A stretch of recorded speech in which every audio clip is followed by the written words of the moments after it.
सभी भाइयों को सनातन टास्क फोर्स इंडिया की तरफ से हाथ जोड़कर नमन। जय श्री राम, जय महादेव, देवों के देव महादेव।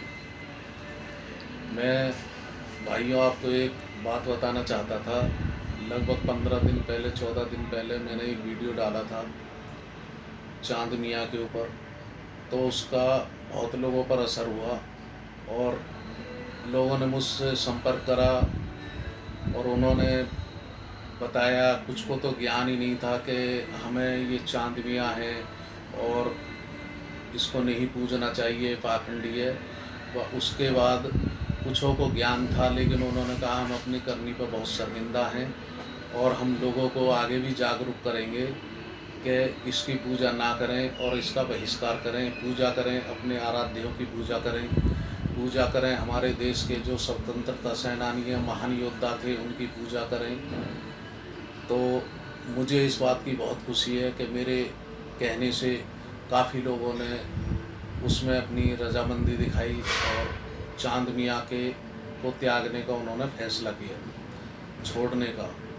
तो अब मैं सभी हमारे देश में जितने भी मेरे सनातनी हिंदू भाई हैं, मैं उनसे हाथ जोड़कर ये प्रार्थना करना चाहता हूँ कि हैं तो सब हिंदू, लेकिन सभी जातियों में बटे हुए, चाहे वो ब्राह्मण हो, राजपूत हो और आपके वाल्मीकि हो या कोई भी हो, गुजर हो, जाट हो, ऐर हो, कोई भी जाति हो, तो उन सभी जातियों में लोगों ने जातीय आधार पर कितनी संस्था और सभाएं बना रखी हैं, कितनी लाखों की तादाद में, धर्म के नाम पर, हिंदुओं के नाम पर, जातियों के नाम पर। लेकिन वो जब देश की बात आती है तो वो थोड़ा बहुत ड्रामाबाजी करते हैं और चुप बैठ जाते हैं, चाहे उसमें कोई राष्ट्रीय संघ हो या कोई और हो। और जब जिहादियों द्वारा हमारे किसी हिंदू की हत्या या मॉब लिंचिंग या किसी लड़की का, बेटी का अपहरण करके बलात्कार या उसके लव जिहाद करते हैं, तो उसमें थोड़ा बहुत ड्रामा फ़ोटो खिंचवाते हैं और शांत हो जाते हैं। हमारे देश में बड़े बड़े संगठन भी हैं, बहुत संगठन हैं, चाहे वो आरएसएस हो, बजरंग दल हो, विश्व हिंदू परिषद हो, राजपूत सेना हो, करनी सेना हो, ब्राह्मण सेना हो, परशुराम सेना हो, भीम सेना हो, चाहे गुर्जर सेना हो, जाट सेना हो, कोई भी हो, कोई भी सिर्फ अपनी राजनीतिक ज़मीन तैयार करते हैं और तैयार करने के बाद अपना राजनीति करते हैं, फिर उनको धर्म से कुछ लेना देना नहीं होता। तो मैं ये कहना चाहता हूँ अपने देश के योद्धाओं से, जातियों में बटे पुरोधाओं से, और जो मार्शल हैं वो करने में सब कुछ सक्षम है, लेकिन वो निजी स्वार्थ के लिए सिर्फ भाषणबाजी करते हैं और दिखावा करते हैं। उससे ऊपर उठकर आज हालात ये हो गए हैं कि हम लोगों को हिंदुस्तान में ही इतना डर लगने लगा है कि अभी कल दिल्ली में काकेर कोई गांव है, वहाँ पे हनुमान और माता वैष्णो देवी के हाथ पैर तोड़ दिए मंदिर में घुसकर कुछ जिहादियों ने।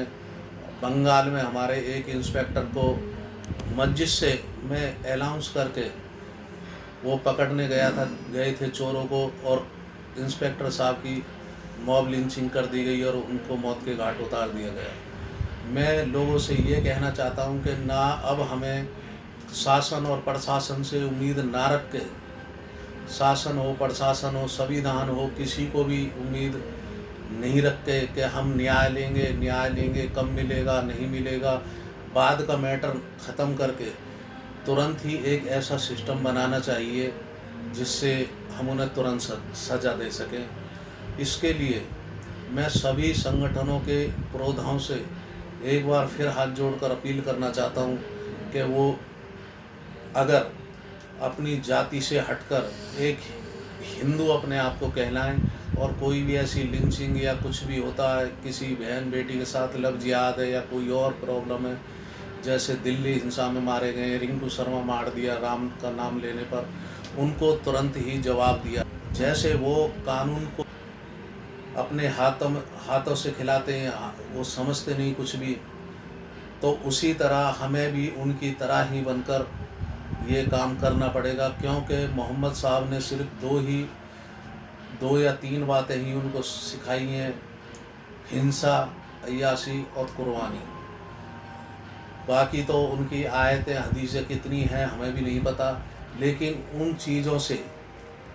चीज़ों से हमें भी इतना कट्टर बनना पड़ेगा, उन्हीं से सीखकर और उन्हीं को जवाब देना पड़ेगा। इसके लिए सभी मैं भाइयों से हाथ जोड़कर विनती करता हूँ कि आप धर्म के लिए, सनातन धर्म के लिए इतने कट्टर बने कि हम ये ना सोचें कि हम मरने के लिए तैयार हैं, हम ये सोचें कि हम मारेंगे, मरेंगे नहीं, मारेंगे।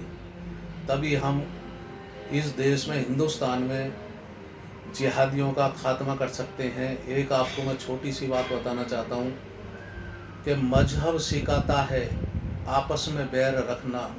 हिंदू हैं हम, वतन है हिंदुस्तान हमारा, तो मजहब ही बैर सिखाता है। ये बात लोग भूल जाएं कि कोई हिंदुस्तानी है, कोई क्या है।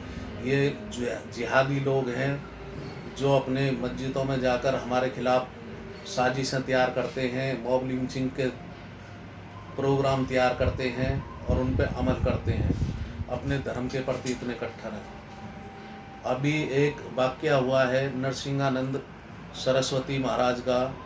उन्होंने मोहम्मद के लिए कुछ वो बताया था मोहम्मद के बारे में, और वो सत्य ही होगा जो भी उन्होंने बताया है। इसके बाद सारे देश में सारी मस्जिदों से ऐलान किए जा रहे हैं, फतवे जारी किए जा रहे हैं, सर काट के लाओ, 50 करोड़ देंगे, 10 लाख देंगे, 20 लाख देंगे, 100 करोड़ देंगे। एक तो मुफ्ती सलमान अजहरी है कोई, उसने बाकायदा चैलेंज किया कि मैं अपने धर्म के लिए अपनी कुरान को हाथ में लेकर आग में से निकल जाऊंगा और यती को भी मेरे साथ निकलना पड़ेगा। तो यती महाराज ने भी उनका चैलेंज स्वीकार किया है उस मुफ्ती का। तो मैं लोगों से ये भी अपील करना चाहता हूँ कि जिसमें मैं भी शामिल हूँ, मैं सबसे पहले हूँ उसमें।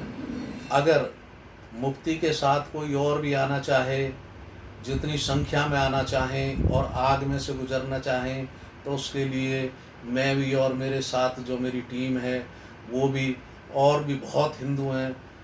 तो इसमें भी जितना भी चैलेंज करना चाहो, पहले मुफ्ती ने चैलेंज किया, अजहरी ने, अब मैं भी चैलेंज कर रहा हूँ कि अगर उसके साथ एक और आना चाहेगा तो उसके लिए मैं तैयार हूँ। तो इस तरह और हिंदू और कट्टर हिंदू भाइयों से आप सबसे हाथ जोड़कर अपील है कि वो इनको जिहादियों को चैलेंज करें कि भाई यती के साथ साथ हम भी पीछे पीछे उनके आग में से निकलने के लिए तैयार हैं, और जिहादी भी उसी तादाद में तैयार हो जाएं।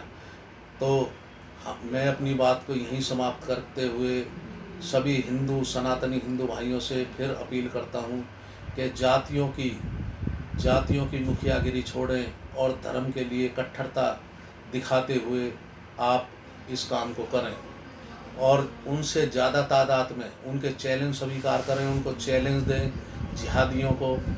वो हमारे हिंदुस्तान को दीमक की तरह चाट रहे हैं, ना कोई टैक्स देते हैं, ना ही और कोई उनका राष्ट्र की प्रगति में कोई योगदान है।